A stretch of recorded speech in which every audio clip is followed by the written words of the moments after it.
I'm at Wandong, just over an hour north of Melbourne. This is one of the many areas devastated by the Black Saturday bushfires, but there are many volunteers here to help brighten things up.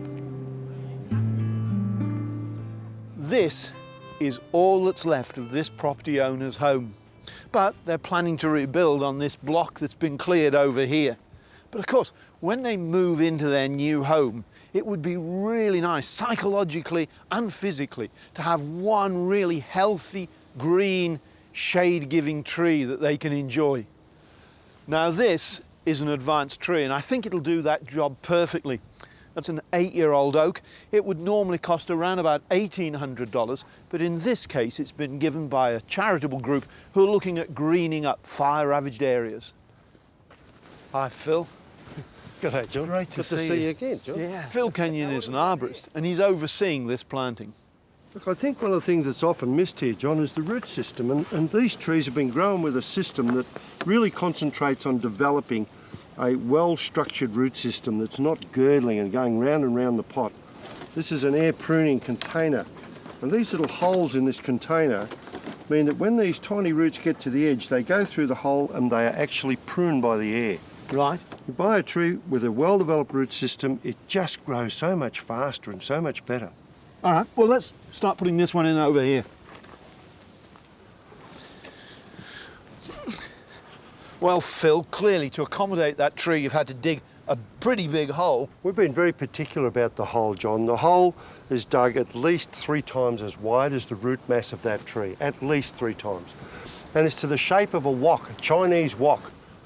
And we're not going to improve this soil. We're going to use the soil that's on the site as the soil sort of backfill, are we? We're not going to change this soil at all. The tree has to adapt to this soil type.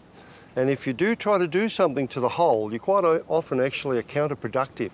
Adding other material to a hole can mean that the tree could end up waterlogged. It's very important to use the site soil back into the hole when you plant the tree. How do we measure how deep we have to make the hole? We'll use the tape measure. And look, we've got 30 centimetres of depth here, which is the same as the root plate on the tree that we've purchased.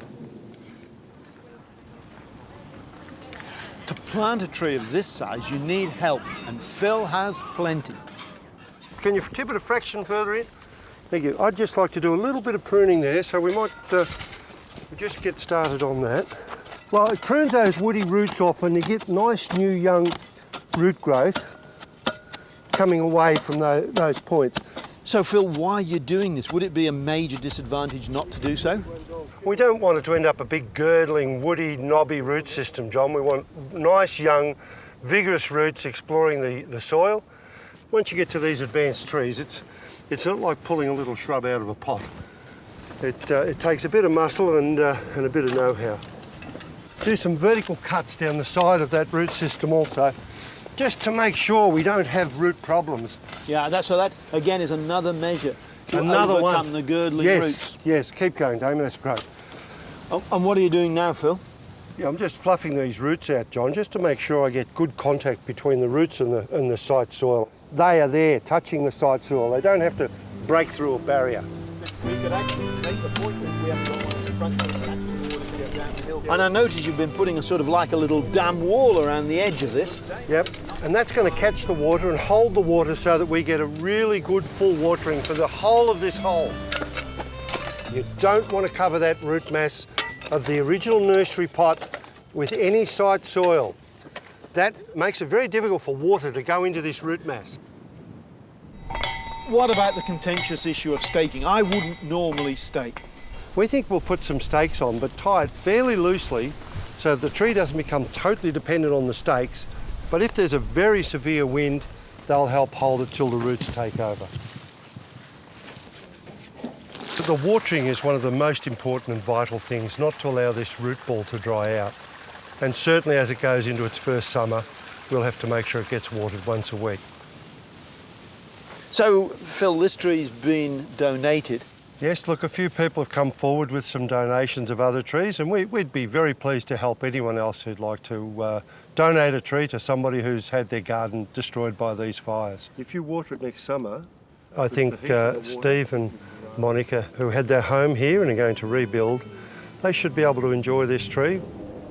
The forest here is not totally dead, but it's certainly pretty tough going at the moment. And to see something alive and green and the autumn colour, and then in the spring the buds will be coming out, it really gives them hope for the future.